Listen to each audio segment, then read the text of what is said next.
Est-ce que quelqu'un peut dire gloire à Dieu? Alléluia.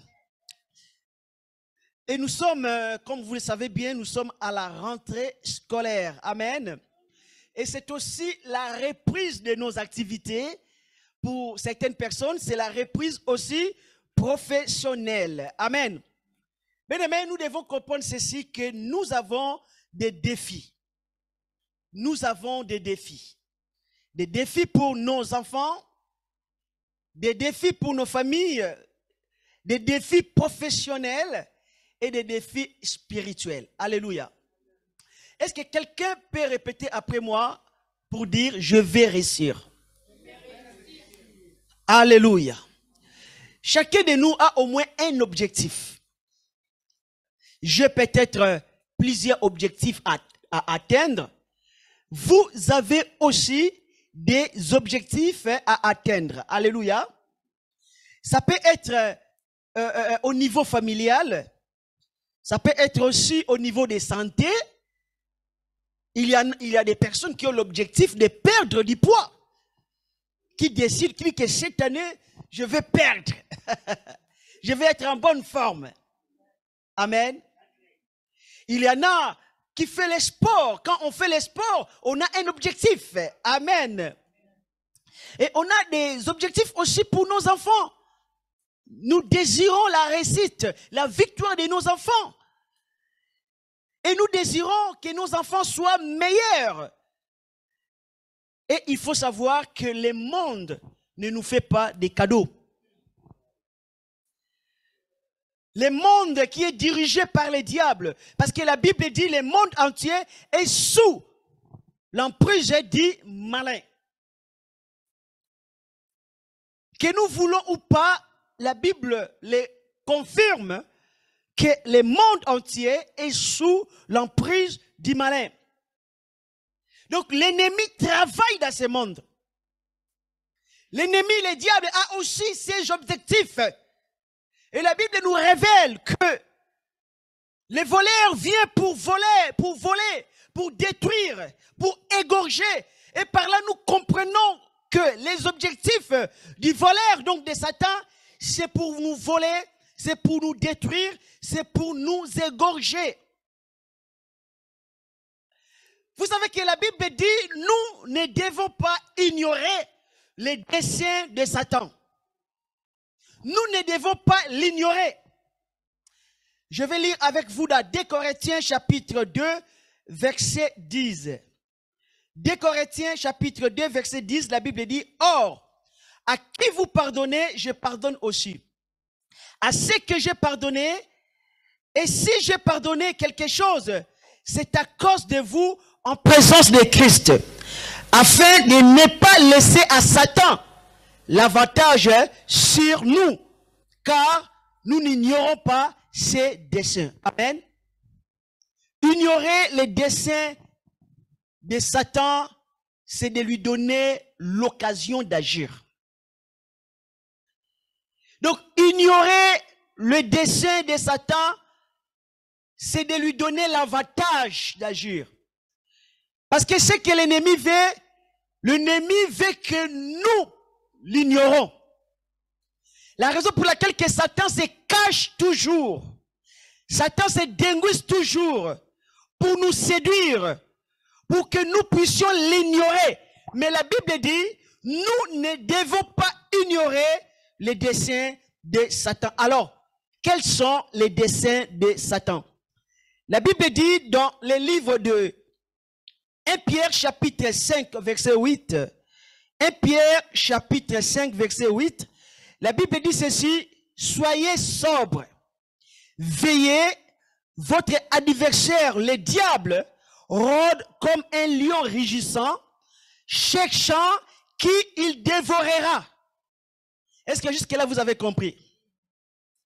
Donc, c'est-à-dire que nous devons savoir, et nous ne devons pas l'ignorer, que dans ce monde, on a un ennemi qui s'appelle Satan, le diable. Et la Bible dit, il rôde comme un lion rugissant. Il cherche à dévorer qui? Toi. Amen. Toi, moi, nous tous. Amen.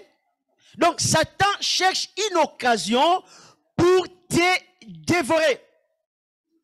Quand la Bible dit « soyez sobre », le mot « sobre » signifie quoi? Le mot « sobre » signifie nous devons être modérés, nous devons être calmes, nous devons nous concentrer en esprit. Voilà le mot que je vais dire, concentrer en esprit. Sois calme, sois modéré, sois concentré en esprit. Sois modéré. Voilà la signification du mot sobre. Pourquoi je dois être sobre? Pourquoi je dois être modéré? Pourquoi je dois faire attention? Pourquoi je dois être concentré en esprit? Parce qu'il y a un ennemi, mon adversaire, le diable, qui rôde comme un lion rugissant qui cherche à me dévorer. Alléluia. Tu as des projets, tu as des défis, mais n'oublie pas, il y a un ennemi qui se lève contre toi. Il y a un ennemi qui cherche à t'empêcher de ne pas entrer dans ta destinée. La raison pour laquelle que dans le monde que nous vivons, nous devons être prudents, mes bien-aimés. Nous devons être prudents. Nous devons être concentrés en esprit. Nous ne devons pas vivre dans ce monde dans les distractions. Si tu veux réussir, si tu veux entrer dans la destinée, si tu veux manger les fruits que le Seigneur a réservés pour toi, il faut être concentré en esprit, être modéré. Alléluia. Tu dois être prudent, puisqu'il y a un ennemi. Sa mission, c'est quoi? Sa mission, c'est ta destinée que Dieu a préparée pour toi. Il veut la détruire. Alléluia. Satan ne veut pas que toi, tu sois dans ta destinée. Écoutez-moi, je vais vous dire quelque chose. Vous tous, Dieu a des projets qu'il a formés sur vous. Et ces projets, ce sont des projets de paix. Ce n'est pas des projets de malheur. Dieu vous a appelé pour des grandes choses. Mais pose-moi la question, mais pasteur, pourquoi je n'arrive pas à entrer dans ma destinée? Mais il y a un ennemi. Il y a le diable. Et si tu n'es pas concentré en esprit, si tu n'es pas prudent, si tu n'es pas prudente, l'ennemi peut détruire ta destinée. Alléluia. Écoutez, tu peux être dans ta destinée ou tu peux échouer. C'est-à-dire de ne pas entrer dans ta destinée. La Bible dit que les enfants d'Israël, quand ils sont sortis de l'Égypte, ils étaient combien? Plus de 600 000. Sans compter les enfants, sans compter aussi les femmes. Mais combien ont entré dans la terre promise, donc dans la destinée? Combien sont entrés? 2 familles. 2. Amen. Pose-moi la question, mais pasteur, pourquoi les autres ne sont pas entrés? La réponse, c'est la distraction. Manque de concentration en esprit. Alléluia. Donc, tu peux échouer dans ta destinée comme tu peux réussir dans ta destinée. Et la Bible te dit, veillez. Alléluia. Veillez, priez, et nous devons être sobres. Dis Amen.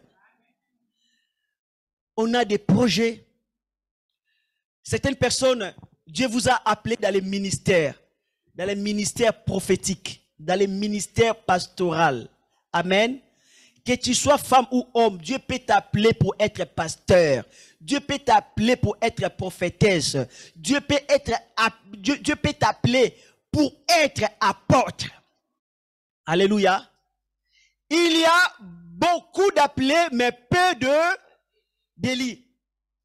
Pourquoi? Parce que plusieurs personnes qui sont appelées, amen, plusieurs n'entreront pas dans la destinée. Dieu a appelé tout Israël de sortir de l'Égypte. Mais combien qui sont entrés? Seulement 2. Amen. Laisse-moi te dire, tu as une destinée. C'est vrai que parfois tu te minimises. Parfois tu te regardes, tu ne t'apprécies pas. Mais laisse-moi te dire, Dieu t'apprécie. Alléluia. Dieu a mis des choses de valeur en toi. Tu n'es pas n'importe qui. Tu as de la valeur. Sauf que l'ennemi, le diable, essaie de te distraire, de mettre en toi des pensées erronées, des pensées qui ne correspondent pas à la volonté de Dieu pour toi. L'ennemi te dit que tu as échoué, tu ne vas pas réussir, tu n'es bon à rien. C'est faux. Dieu t'a créé pour des grandes choses et pour des meilleures. Dis Amen. Amen. On a des projets. Prenons exemple que moi personnellement, j'ai des projets d'écrire plusieurs livres. Toi aussi, peut-être que tu as aussi des projets. Tu as des projets peut-être d'acheter une maison. Tu as des projets d'acheter une voiture. Tu as des projets dans le ministère. Tu as les projets dans les études. Tu as les projets, des projets financiers. Et tu travailles pour atteindre ton objectif. Et laisse-moi te dire, pour réussir, amen, on a besoin de Dieu. Pourquoi on a besoin de Dieu? Parce qu'on a un ennemi. Écoutez, tu ne réussiras pas si tu n'es pas accompagné par Dieu. Dans ce monde, il y a seulement 2 types de personnes qui réussissent. Numéro 1, ce sont des personnes qui marchent avec Dieu. Et numéro 2, ce sont des personnes qui marchent avec le diable. Tous ceux qui sont au milieu, donc c'est-à-dire que je ne suis ni pour le diable, ni pour Dieu, ces personnes-là, on les appelle des simples. Il n'y a pas de réussite. Pourquoi? Parce que les disciples de Satan, ou les gens qui travaillent avec le diable, ces gens-là sont protégés. Pose-moi la question, mais pasteur, qui les protège? Mais c'est le diable. Ils ont un contrat avec le diable. Satan les donne de l'argent et Satan les protège aussi. Vous comprenez? Et nous qui marchons avec Dieu, nous sommes aussi protégés par qui? Alors, si tu n'as ni Dieu ni le diable, qui te protège? Si tu n'as ni Dieu, tu n'as ni le diable, moi je te demande qui te protège? Est-ce que vous ne savez pas que des gens qui ont beaucoup d'argent, des présidents, ces personnes-là cherchent des protections? Ils font des sacrifices pour que les diables protègent, pour que Satan, ces gens-là voient des marabouts. Pour chercher quoi? Pour chercher la protection de leur pouvoir. Il y a beaucoup de présidents qui travaillent avec des marabouts pour la protection de leur pouvoir. Ils sont dans des sectes. Je vous pose la question.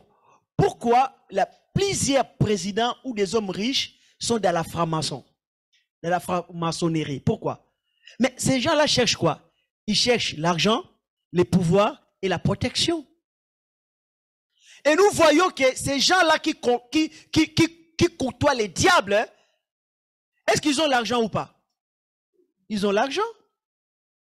Certains d'entre eux sont intouchables dans ce monde. Alléluia. Donc, la raison pour laquelle que je dis, toi qui as des projets, écoutez, on a des adversaires dans ce monde. Satan inspire. Il inspire des gens, des humains qui s'élèvent contre toi. Écoutez, tu penses que c'est par hasard que ta chef là, ou ton chef, s'élève comme ça contre toi et fait de toi son ennemi? Mais c'est le diable qui les pousse. Parce que l'objectif, que tu ne puisses pas atteindre tes objectifs, il faut t'empêcher. Et le diable, pour t'empêcher de ne pas avoir la promotion, il va entrer dans ton chef de service. Tu ne vas pas comprendre que ton chef te déteste. Tu fais tout ce qu'il faut pour que ton chef puisse t'aimer, mais il ou elle continue de te détester. Il te colle toujours des mauvaises notes le jour de l'évaluation pour que tu ne montes pas. Écoutez, si Dieu ne te protège pas, je te dis la vérité, tu ne réussiras jamais. Alléluia. Il faut avoir une puissance qui est au-dessus de la puissance qui pousse ton chef d'agir contre toi.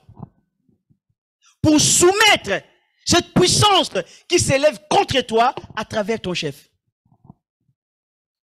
La Bible dit quoi? La Bible dit le travail procure l'abondance. Donc, c'est-à-dire, quand quelqu'un travaille, selon des principes bibliques, la personne doit prospérer. La personne ne doit pas souffrir de faim. Parce que Dieu bénit le travail de nos mains. Mais si toi tu travailles, mais tu vis la pauvreté, ce n'est pas normal. Il y a des puissances derrière ça. Satan, c'est un voleur. Il y a des puissances qui t'empêchent. Vous voyez, même dans les ministères, Dieu t'a appelé pour un ministère. Mais ça fait déjà 10 à 20 ans, tu n'arrives toujours pas à entrer dans ton ministère. Parce qu'il y a des puissances qui t'empêchent. Alors, si tu n'es pas un homme, une femme de prière, tu n'entreras pas dans ton ministère. Est-ce que Judas, Dieu lui avait appelé tant qu'apôtre? Oui, Dieu l'avait appelé. Est-ce que Judas a arrivé dans sa destinée? Non. Pourquoi Judas n'a pas arrivé? Parce que le diable, la Bible dit, le diable entra à Judas. Il lui a donné l'inspiration d'agir contre son maître.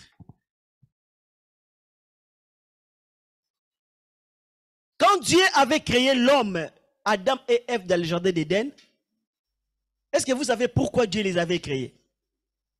Dieu les avait créés pour que l'homme et la femme, donc Adam et Ève, restent en relation avec lui. Je vous pose la question, est-ce que l'homme, Adam et Ève, le deux ont atteint leur objectif?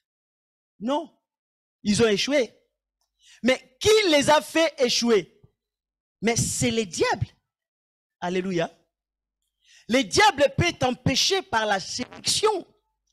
Il peut te combattre de plusieurs manières pour que tu n'arrives pas, pour que tu ne puisses pas atteindre ton objectif.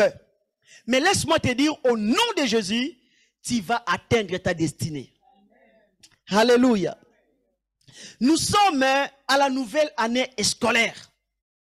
Et cette nouvelle année scolaire incarne aussi la rentrée des classes, la reprise des activités, la reprise professionnelle après un temps de vacances pour certaines personnes. Et aujourd'hui, on est en septembre. C'est le 9e mois de l'année. Ça nous reste que 3 mois pour entrer dans l'année nouvelle 2024. Nous devons avancer. Dis Amen. Lève la main, dis pasteur, moi je vais avancer. Je suis fatigué de tourner en rond. Je vais avancer. Alléluia. Donc, il faut comprendre qu'on a un adversaire. Je te pose la question, depuis combien de temps tu as reçu l'appel et que tu as reçu l'appel que Dieu t'a appelé dans son ministère? Et aujourd'hui, dis-moi, aujourd'hui, qu'est-ce que tu fais? Est-ce que tu es sûr d'être vraiment à la place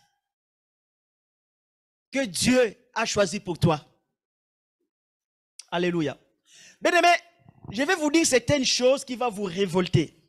Et je veux qu'à partir d'aujourd'hui, vous puissiez changer votre manière de penser. Alléluia. Certains d'entre vous, vous êtes dans des prisons. J'appelle ça, ce n'est pas des prisons diaboliques ou sataniques, mais des prisons que vous-même, vous êtes mis dans des prisons, c'est-à-dire comme des ghettos, mentales, quelque chose comme ça. Mental de pensée, donc des prisons, et que vous ne voulez pas changer votre mentalité. Écoutez, je vais vous dire certaines choses, amen, mais vous allez comprendre. Alléluia. Si vous êtes né dans des banlieues, si vous voulez réussir, amen, arrêtez de fréquenter les gens des banlieues. Ne fais pas de ces gens tes amis à toi. Parce que pourquoi? Si tu fais la mentalité des banlieues, amen, tu es dedans là, tu ne sortiras jamais. Vous allez remarquer que toutes les personnes, pas tous, certaines personnes qui ont réussi, amen, ils ont changé aussi leur lieu d'habitation. Alléluia. Parce que vous savez, la quartier que tu vis, la maison que tu vis, des personnes que tu côtoies jusqu'à aujourd'hui, c'est une mentalité, des forteresses de mentalité, parce que vous parlez que des mêmes choses, vous disiez que des mêmes choses, il n'y a pas des grands projets, des choses qui vont vous attirer pour aller plus loin. Même la Bible dit, c'est lui qui fréquente des sages devient sage. Fréquenter des personnes qui ont réussi. Alléluia. Vous avez dit, mais pasteur, là c'est la discrimination, mais c'est la discrimination positive. La discrimination pour que toi tu sois libéré de cette mentalité de pauvreté, d'échec, des gens qui tournent toujours en rond. Alléluia. Même la Bible dit, c'est lui qui fréquente des sages devient sage.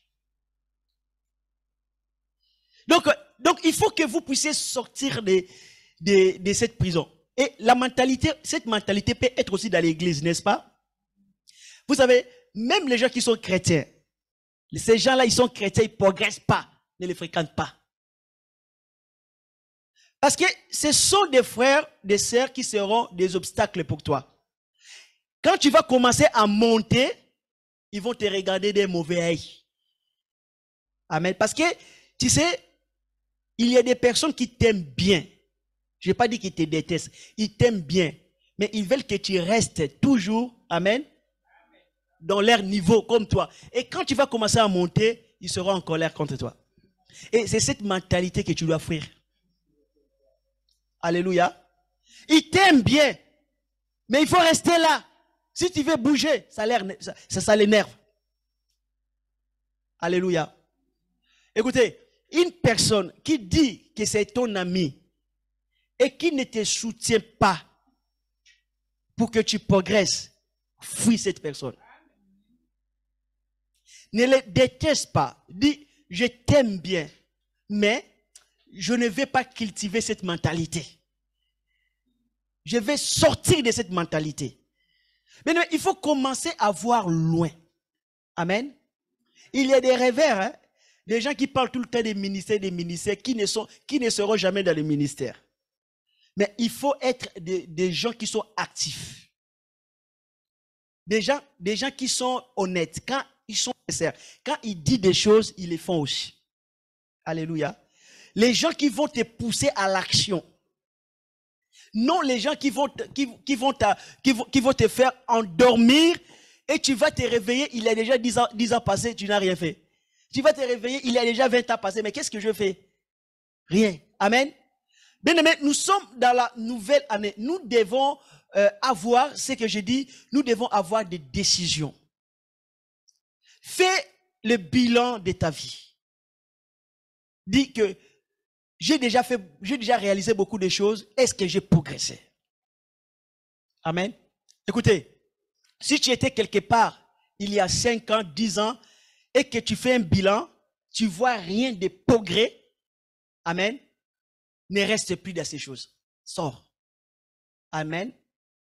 Parce que si tu restes toujours, un jour tu vas te réveiller 10 à 20 ans et que tu n'as rien fait. Écoutez, la force que tu as aujourd'hui, ce n'est pas la même force que tu auras demain. Alléluia. Il y a la vieillesse. Prenons exemple, moi, je n'ai plus de rêves pour aller jouer au foot.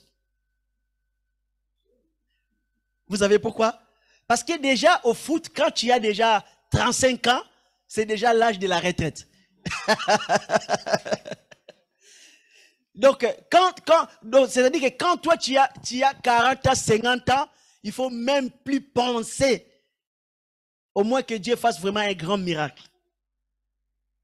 Vous comprenez? Si même tu regardes la Ligue des Champions, il n'y a pas un joueur qui joue à l'âge de 50 ans. Il n'y a pas. Donc, c'est-à-dire qu'il faut tenir aussi compte de votre âge. Qu'est-ce que j'ai fait? Dieu m'a donné la force. Le lendemain, je sais que peut-être que je ne serai pas malade. Mais la vieillesse diminue la force. Alléluia. Et il faut profiter maintenant. La raison pour laquelle que je vous prêche, il faut sortir de cette mentalité qui vous fait endormir. Et que les jours passent, les années passent, et quand vous faites un bilan, il n'y a rien que vous avez accompli. Amen. Aimez tout le monde, mais il faut apprendre parfois à fuir des personnes qui veulent que vous restez là petit, année après année, et ces gens qui ne pensent pas à vous pour que vous puissiez progresser. Dis, pasteur, je vais progresser au nom de Jésus. Alléluia. Nos âges avancent. Vous savez, il est important de tenir compte aussi de nos âges. Alléluia. Il est important de tenir compte de nos âges. Car Dieu nous demande aussi dans la Bible de compter nos jours. Alléluia. Il faut compter tes jours et dire, exemple, aujourd'hui j'ai 40 ans, mais qu'est-ce que j'ai déjà fait pour Dieu, pour le royaume? Aujourd'hui j'ai 50 ans, mais qu'est-ce que j'ai déjà réalisé pour mon Dieu? Qu'est-ce que j'ai déjà accompli? Alléluia. Ça nous reste 3 mois pour entrer dans l'année 2024. Qu'est-ce que tu as fait durant cette année 2023? Fais un bilan. Alléluia. Bien-aimé, il faut changer les milliers. Il y a des milliers, la Bible dit, ceux qui se ressemblent, il faut changer les milliers. La Bible dit que les mauvaises compagnies corrompent les bonnes. Changer les milliers. Celui qui fréquente les sages devient. Écoutez, même aussi dans les domaines financiers. Il y a certaines personnes qui sont devenues des riches aujourd'hui, tout simplement parce qu'ils ont fréquenté un groupe, un mouvement de riches. Et aujourd'hui, ils sont riches. Il y a des personnes qui ont reçu l'onction. Amen. Tout simplement parce qu'ils ont fréquenté des personnes qui avaient l'onction. Il y a certaines choses dans la vie qui se communiquent. La pauvreté peut se communiquer. Les richesses peuvent se communiquer. L'onction peut se communiquer. La connaissance peut se communiquer.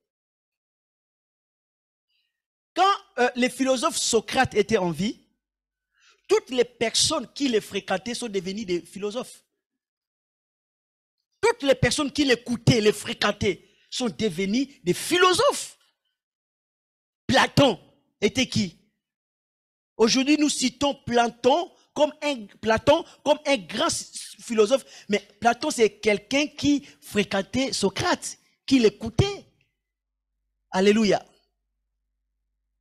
Écoutez, si tu fréquentes des gens les gens qui ne font rien, les gens qui ne t'apporte rien, tu passeras 10 à 20 ans, tu ne vas rien réaliser. Alléluia. Donc, nous sommes déterminés. Alléluia. Alléluia. Nous sommes déterminés pour réussir. Dieu nous dit de compter nos jours. La Bible dit dans les Psaumes, chapitre 90, versets 10 à 12, les jours de nos années s'élèvent à 70 ans.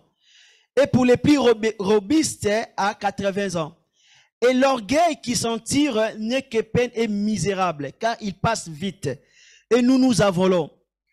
Qui prend garde à la force de ta colère, à qui te courroux selon la crainte qui te dit. Enseigne-nous à bien compter nos jours, afin que nous appliquions notre cœur à la sagesse. Amen. Il nous faut la sagesse pour ne pas perdre notre temps inutilement. Il nous faut quoi de la sagesse? Il faut que nous progressions maintenant. Il y aura un moment où ton corps ou mon corps m'empêchera de faire des progrès, car il va s'affaiblir. Tu ne pourras plus travailler comme aujourd'hui. Déjà, quand tu as un CV, et que dans ton CV, l'âge qui est là, 70 ans, quelle est l'entreprise qui va t'accepter? Quelle entreprise qui va t'accepter? Même si tu écris bac plus 15, mais quand ils vont regarder l'âge, ils ne vont pas t'accepter. Même si tu écris bac plus 20, mais l'âge va te trahir. Amen. Vous savez, David était un roi. Il a marqué son temps quand il était jeune. À un moment, David est devenu vieux. Il ne pouvait plus rien faire. Il était alité, il était malade, et son corps ne pouvait plus s'échauffer parce qu'il était devenu vieux. Et la Bible dit, ils ont cherché une jeune fille pour chauffer David. Essaye de penser que l'homme qui était indépendant quand il était jeune, mais quand il est devenu vieux, il est maintenant dépendant. Il y a un moment, nous tous, nous allons devenir dépendants. Donc, c'est-à-dire, il y a des choses qu'on ne pourra plus faire. Maintenant que nous avons la force, nous devons marquer notre temps. Amen. Écoutez, la Bible dit, il y a certaines choses, il faut faire des efforts. Efforcez-vous. Il y a des passages de la Bible qui disent, efforcez-vous. Alléluia. Réveille-toi, toi qui dors. Parce que les années passent. Les jours passent vite. Et plus les années passent, plus nos corps aussi s'affaiblissent. Tu as la force maintenant. Lève-toi et travaille pour la gloire de Dieu. Vous savez qu'on avait fait des déclarations prophétiques au début de l'année. Et on avait décidé que cette année, nous voulons servir Dieu, nous voulons vivre sans conflit. Je me pose la question, est-ce qu'il y a des personnes depuis le début de l'année, quand nous avons proclamé ces paroles, est-ce qu'il y a des personnes qui continuent à vivre jusqu'à présent sans conflit? Est-ce qu'il y a des personnes qui ont remarqué qu'ils ont fait des progrès? Alors, si ce n'est pas le cas, ce n'est pas trop tard, on peut demander toujours à Dieu pardon, amen, de réparer notre situation et de continuer à vivre sans conflit. Amen. Est-ce que tu fais des progrès dans ta vie? J'aimerais aujourd'hui, ce soir, t'amener à faire un bilan par rapport à ta vie. Si tu es à l'école, par rapport à ton parcours scolaire, par rapport à notre vie professionnelle, par rapport à notre vie spirituelle, par rapport aussi à notre vie familiale. Posons-nous des questions. Est-ce que nous avons un bon équilibre? Est-ce que nous progressions? Parce que la Bible dit dans 1 Thessaloniciens chapitre 4 verset 1, la Bible dit, au reste frères, puisque vous avez appris de nous comment vous devez vous conduire et plaire à Dieu, que c'est là ce que vous faites, nous vous prions, nous vous conjurons au nom du Seigneur Jésus de marcher à cet égard de progrès en progrès. Est-ce que je progresse à l'école? Est-ce que je progresse professionnellement? Est-ce que je progresse spirituellement? Est-ce que ma famille trouve la paix, l'équilibre, la prospérité, l'amour, l'harmonie et la joie? La Bible dit, nous devons travailler. Je vais finir par là. La Bible dit, nous devons travailler pour atteindre nos objectifs. Écoutez-moi bien. Tu ne peux pas atteindre tes objectifs en restant au lit, en restant les mains croisées.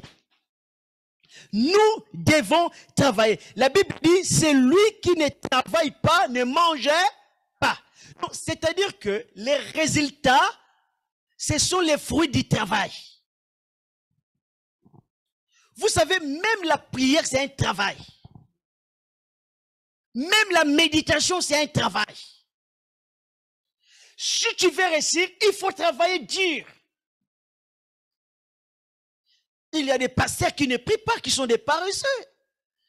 Il y a des pasteurs qui ne méditent pas la parole de Dieu. Ce sont des pasteurs de paresseux. Parce que le travail des pasteurs, c'est quoi? Quel est le travail des pasteurs? Quand un pasteur est payé à temps plein, qu'est-ce qu'il doit faire? Chercher la face de Dieu, lire la Bible, méditer la parole pour le peuple de Dieu qui les paye. Vous comprenez? Donc, c'est-à-dire que vous devez comprendre que si l'Église décide de payer un pasteur, il décide de payer le pasteur pour une raison. Pourquoi? Pour que les pasteurs puissent avoir le temps de prier, de méditer, de jeûner et de recevoir les fidèles. Mais il y a des pasteurs qui sont payés qui ne font même pas ça, des paresseux. Donc un pasteur qui est payé, qui ne fait pas ce travail, il vole l'église. Parce que les patrons, un pasteur, les pasteurs, c'est qui? Les patrons, c'est l'église. Le pasteur, c'est un employé, un salarié de l'église. Les patrons, c'est l'église. Et le pasteur doit honorer. Vous comprenez? Il doit honorer l'église. C'est-à-dire, quand il est payé à temps plein, il doit avoir des temps, passer le temps à l'église.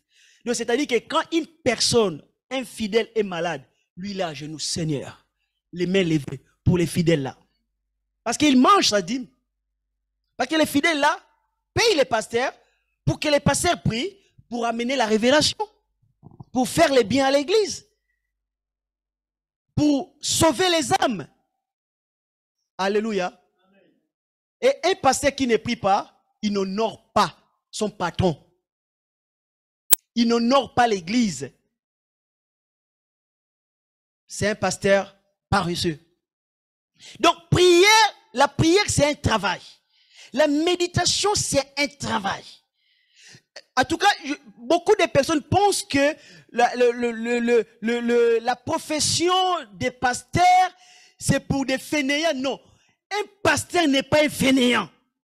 Un pasteur qui prie, qui passe le temps de la prière, de la méditation, attention, il n'est pas un fainéant. Et la profession du pasteur, ce n'est pas simple. Ce n'est pas facile. Parce que vous savez que pendant que vous dormez, un pasteur peut rester éveillé toute la nuit. Amen. La raison pour laquelle il est bien, il est mieux que les pasteurs soient rémunérés pour l'avantage de l'église. Parce qu'il aura le temps de prier, le temps de lire la Bible et le temps aussi d'aller visiter des personnes qui sont malades, qui ne peuvent pas venir à l'église. Le temps d'appeler et le temps d'écouter, de recevoir. Mais les pasteurs d'aujourd'hui, je ne vais pas parler parce qu'on va me dire que tu critiques trop les pasteurs. Ils sont payés, mais on ne les voit même pas dans les services. Ils sont payés, mais pour voyager, pour aller en vacances. Non. Alléluia. Nous devons travailler dur. Alléluia. Les bons résultats sont les fruits du travail. Et la Bible dit, celui qui ne travaille pas ne mange pas. Écoutez, si vous ne travaillez pas pour la gloire de Dieu, vous n'aurez pas l'onction. La prière, c'est un travail. La méditation, c'est un travail. Ceux qui ne travaillent pas n'auront pas de bons résultats. Nous voulons des bons résultats dans les ministères. Il faut travailler. Amen. Il faut être présent aux activités. Travailler avec Dieu pour avoir des bons résultats. La Bible dit avec Dieu. Donc c'est-à-dire nous avec Dieu. Cela veut dire quoi? Moi aussi je dois travailler. Je ne dois pas croiser les bras et dire que Dieu fait tout. Non, je travaille avec Dieu. La Bible dit je suis ouvrier avec Dieu. Alléluia. Tout travail donne les bons résultats. Quand des personnes qui prennent la décision de faire les sports, il y a les résultats. Des personnes qui prient, des personnes qui font des études, qui étudient, des personnes qui vont à l'école, il y a des résultats. Alléluia. La Bible nous donne l'exemple de la fourmi. La Bible dit, considère la fourmi, ses voies, et deviens sage. La fourmi, elle n'a ni chef, ni inspecteur, ni maître. Mais elle prépare en été sa nourriture. Elle amasse pendant la moisson de quoi manger. Paresseux, jusqu'à quand seras-tu couché? Quand te lèveras-tu de ton sommeil? Un peu de sommeil, un peu d'assoupissement, un peu croiser les mains pour dormir. Et la pauvreté te surprendra comme un rôdeur et la disette comme un homme en armes. Vous savez, la pauvreté, amen, c'est pour des paresseux. Un homme qui travaille, qui bosse, ne peut pas être pauvre. Alléluia.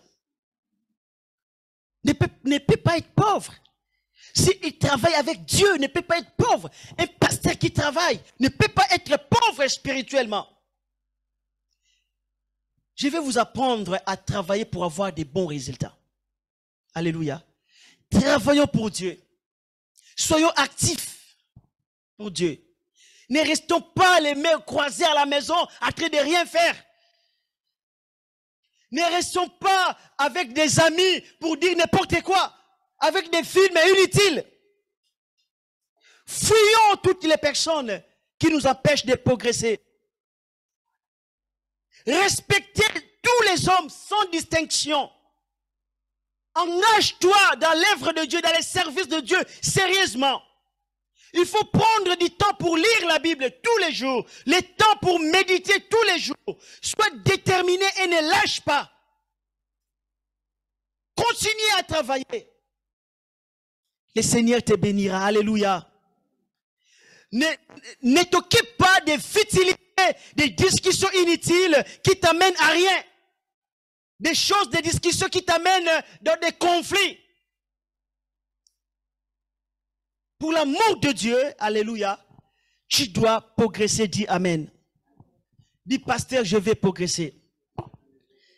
Je crois de tout mon cœur que tu vas progresser au nom de Jésus. Et c'est la volonté de Dieu que tu progresses. Écoutez, pour progresser dans la vie, il faut d'abord avoir la relation avec Dieu, une bonne relation avec Dieu. Il faut être un homme de prière et de méditation. Et numéro 3, il faut bosser, il faut travailler. Avant-hier, j'ai travaillé pour écrire mes livres. Si je compte des heures que j'ai travaillé hier, seulement une journée, j'ai travaillé 15 heures. 15 heures. Donc, c'est-à-dire que la journée a 24 heures.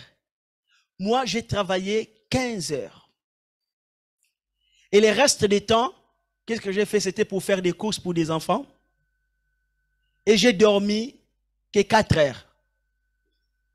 4 heures, je ne sais pas, peut-être 5 heures. J'ai dormi peu. Et j'ai passé le temps à travailler. Et vous allez voir qu'il y aura toujours la différence entre des personnes qui se donnent à travailler et des personnes qui sont les mains croisées, dormir. Alléluia. La Bible dit la pauvreté viendra. Alléluia. Vous faites déjà bien parce que vous travaillez professionnellement. Déjà bien. Mais travaillez aussi pour Dieu. Travaillez aussi pour l'Église. Je vous comprends, parfois vous êtes fatigué. Amen. Je comprends la fatigue. Mais travaillez pour Dieu. C'est important. La Bible dit, avec Dieu, nous ferons des exploits. Dieu va changer votre vie. Je vous donne des secrets pour aller plus loin. Je vous donne des secrets pour progresser. Écoutez, si nous ne travaillons pas, nous allons rester la même personne année après année. Si nous voulons monter, nous voulons changer, nous devons travailler. Alléluia. Et Dieu bénit les travail. La Bible dit que les travail procure l'abondance. Il faut être actif. Quand Dieu te donne la force, sois actif, travaille dur. Marque ton époque. Marque ton histoire. Alléluia. Et demande à Dieu de te donner toujours la force. Et je prie pour vous au nom de Jésus que le Seigneur bénisse votre travail. Dieu ne bénit pas les paresseux. Dieu ne bénit pas des personnes qui ne font rien. Dieu bénit des personnes qui travaillent. Alléluia. Écoutez, vous allez comprendre une chose dans la Bible. Parmi des personnes que Dieu a appelées dans les ministères, Dieu a appelé que des personnes qui travaillaient. Les paresseux, Dieu ne les a jamais appelés dans les ministères. Quand Dieu a appelé Élisée, Élisée était en train de travailler pour la famille. Dieu a appelé David. David était en train de faire quoi? De travailler pour la famille. Jésus, il était un travailleur. Parmi les disciples de Jésus, tous étaient des travailleurs. Ils travaillaient. Alléluia. Dieu aime des personnes qui travaillent. Et parfois, les signes qu'on peut parfois comprendre que Dieu a appelé telle personne dans les ministères, c'est le travail. C'est la manière que la personne travaille. Alléluia. Je vous encourage que cette année, travaillons avec Dieu. Amen. Prions. Changeons de milieu parfois. Ne fréquentez pas qui. Fréquente des personnes qui peuvent t'apporter plus loin. Des personnes qui peuvent te donner des bons conseils. Pas des personnes qui vont te freiner, qui vont t'empêcher d'aller plus loin. Dieu t'a appelé d'aller plus loin. Alléluia. Je vais prier pour vous dans le nom de Jésus. Parce que je n'ai pas le temps pour parler de l'amour. Je pense que le vendredi, je parlerai de l'amour. Je parlerai de l'amour vendredi. Je parlerai de l'amour. Aujourd'hui, je parlais pour l'entrée, pour la rentrée. Et que Dieu bénisse cette rentrée pour nos enfants, pour des gens qui travaillent, pour des activités de l'église. Que Dieu bénisse. Sois actif dans ton église. Amen. Lèvons-nous tous, nous allons prier au nom de Jésus. Répétez après moi, dis Seigneur Jésus, tu béniras le travail de mes mains. Tu béniras tout ce que je fais. Tu dis dans ta parole, tout ce que ta main peut faire, fais-le. Tu veux que je sois actif. Oh Seigneur, donne-moi la force. Je ne veux pas être paresseux. Je vais travailler. Je vais étudier. Je vais prospérer. Je vais prier. Je vais jeûner. Je vais méditer la parole. Je vais travailler pour le royaume.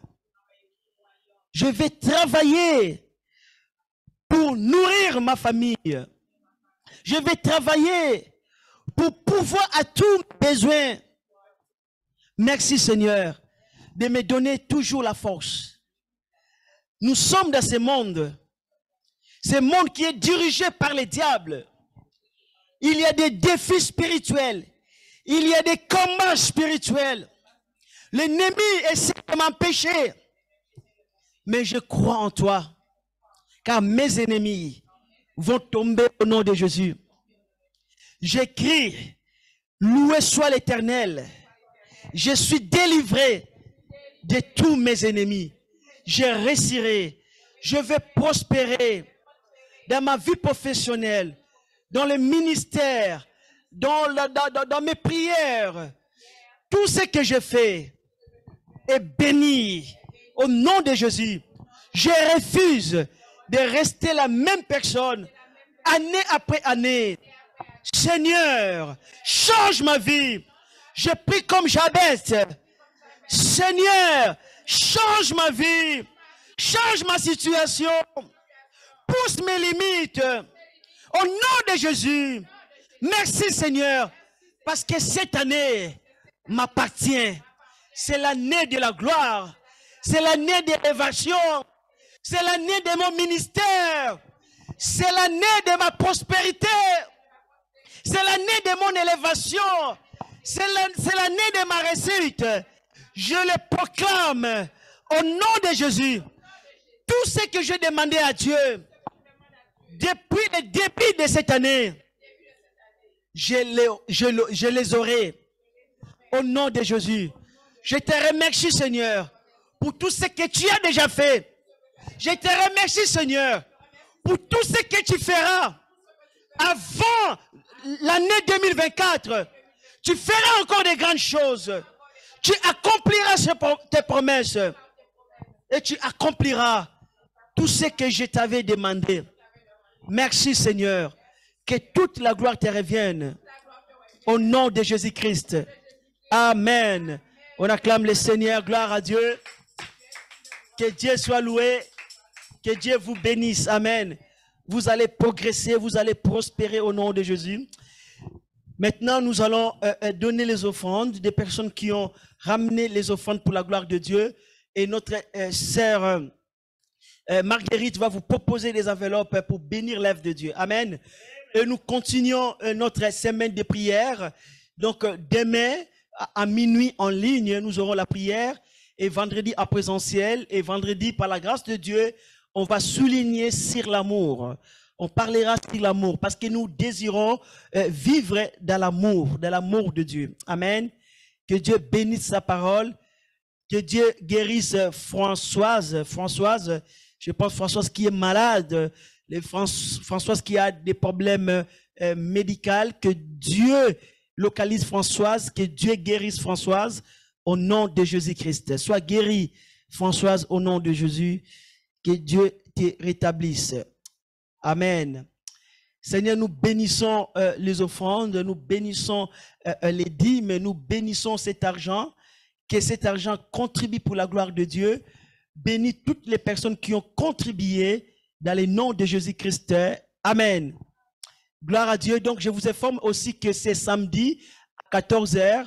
On va diviser ici le film Jésus. C'est ce samedi à partir de 14 h. Il y aura une ambassadrice qui travaille avec l'organisation de ces films qui passera ici, qui va diviser ces films ici dans la salle. Et à la fin de ces films, elle va organiser des questions-réponses, des commentaires par rapport à ces films. Donc, ne manquez pas, vous pouvez inviter surtout des personnes qui ne connaissent pas Jésus pour regarder ces films. Je pense que c'est un bon moyen d'évangélisation. Que Dieu soit loué, que Dieu vous bénisse. Au nom de Jésus, Amen. Gloire à Dieu. Merci Seigneur. Saluons-nous les uns les autres.